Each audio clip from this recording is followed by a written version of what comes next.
If we had continued with what we decided in 1961, there would have been no problem. A federal republic. You can kill all Anglophones, those that are living and those that are still to be born. Kill all of them. You have not solved the Anglophone problem. They were invited. Some of them didn't feel comfortable coming for reasons they know best. I hold so dearly, a return to a federation was not one of the recommendations. Federalism is not possible at all. It's not possible. The Anglophone population will have their own parliament, have a prime minister, and the same thing will be for the Francophone. Clamor now is for nothing but independence. Freedom now. Freedom now. Welcome. Today, I will be diving into one of the most painful and polarizing conflict in modern Africa, the Anglophone crisis in Cameroon.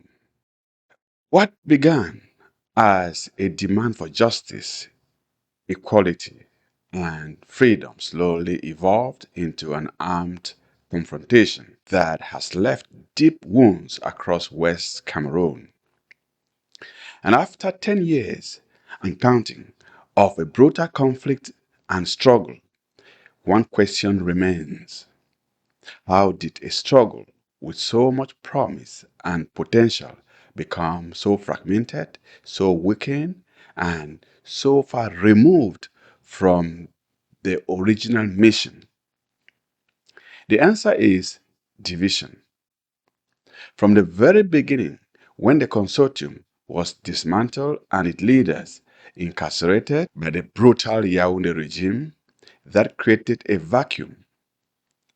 Though that vacuum was quickly filled by the transfer of leadership to two rookies in the diaspora, it also opened the doors to a flood of actors, federalists, separatists, unionists, armed militias, political opportunists, and self-proclaimed leaders.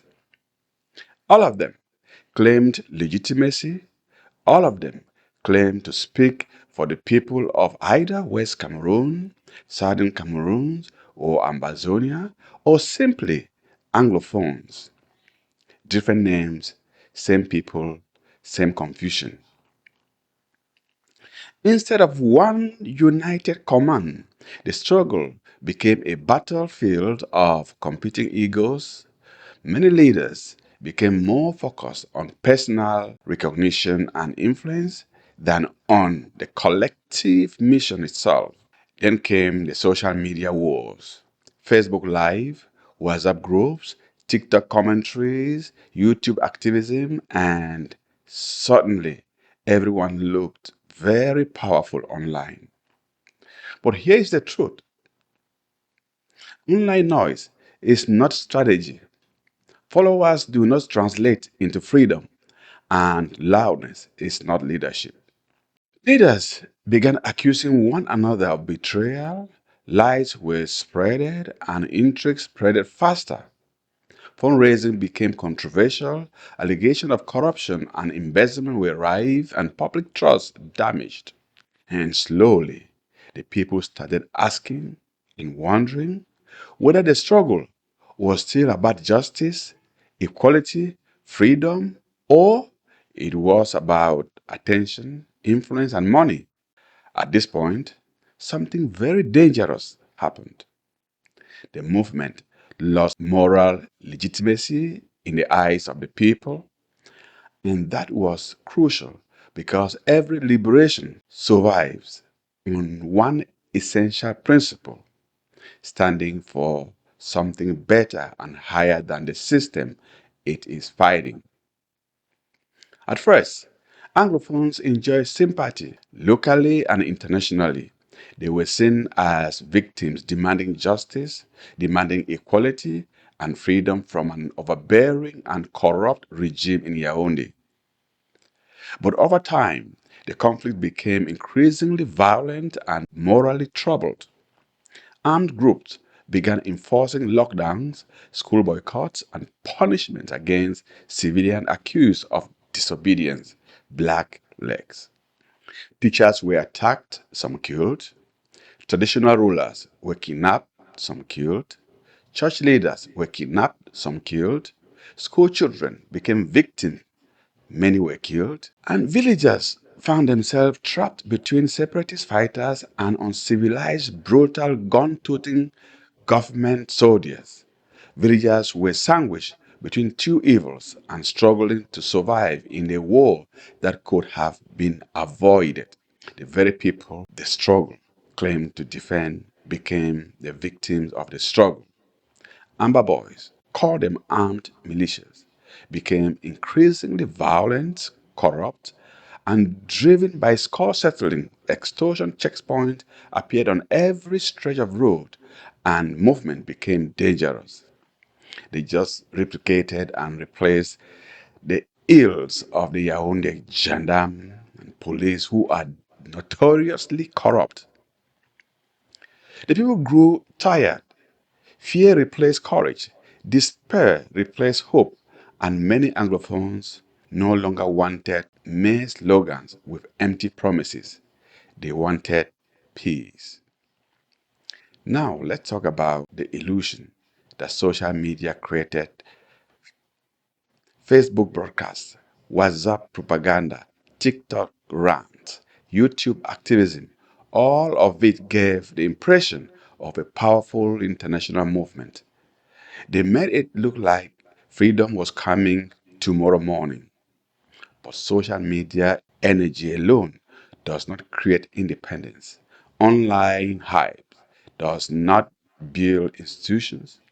Social media is like a mirage, it is a make believe. And while activists spend more time attacking one another on social media, the real work of diplomacy, lobbying, and strategizing was neglected.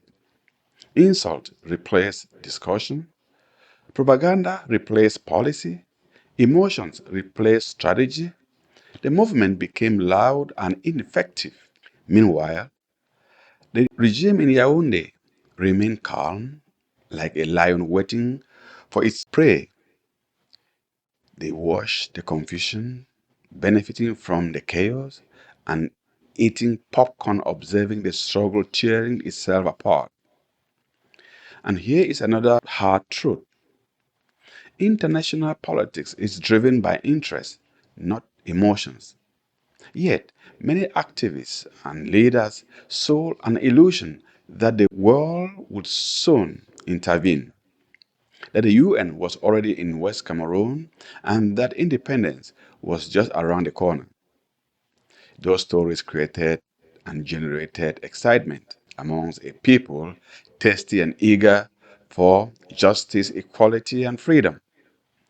But false hope can kill a movement faster than open defeat because when a people are misled long enough, trust collapses. And when trust collapses, the movement also collapses.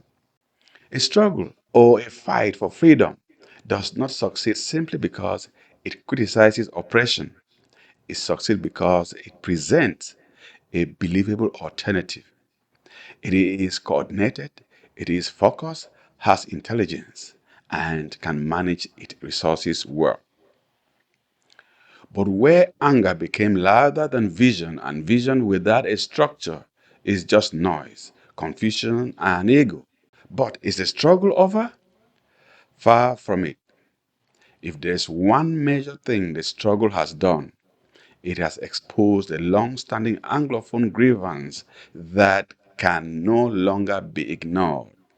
It has also revealed a deep truth that military force alone, no matter how powerful and mighty, cannot solve legitimate grievances of a people. As of today in Cameroon, those grievances remain, tension remains, and Amber Boys are still there and better armed. And unless there is meaningful dialogue, real reform, and genuine reconciliation, the crisis will continue for generations to come. And the final verdict will be total freedom for West Cameroon. That was my take. Have your say on 202 5000 994, WhatsApp only. And until then, Stay woke.